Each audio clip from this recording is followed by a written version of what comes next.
ஹாய்ங்க. உங்கள்ல யாருக்காவது இது என்னன்றது தெரிஞ்சதுன்னா, கண்டிப்பா மறக்காம கீழ கமெண்ட்ல சொல்லுங்க. இது என்னன்னு தானே பார்க்குறீங்க? ரீசென்ட்டா நான் ஸ்கேம் ஆன விஷயம் தான் இந்த வீடியோல இருக்கு.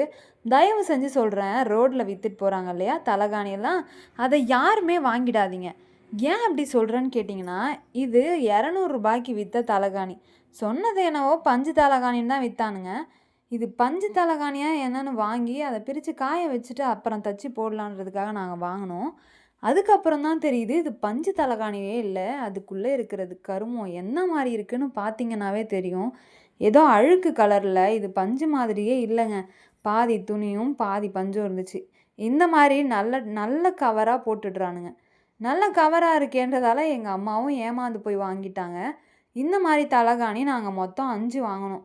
பில்லோ கவர்லாம் பார்த்தீங்கன்னா, ரொம்பவே நீட்டா இருந்துச்சு. ஆனா, பில்லோவுக்குள்ள இருந்த பஞ்சு தான் ரொம்ப கேவலமா இருந்தது. இதோட விலை ரூ. 200 5 தலகாணி வாங்குனோம். ரூ. 1000 எங்களுக்கு இன்னைக்கு வேஸ்ட். கருமம் இத கையால தொடுறதுக்கே என்ன கருமம்டா இதுன்ற மாதிரி இருக்கு. உங்கள்ல யாராவது இந்த மாரி ஸ்கேம் ஆகியிருக்கீங்களான்றத கமெண்ட்ல மென்ஷன் பண்ணுங்க.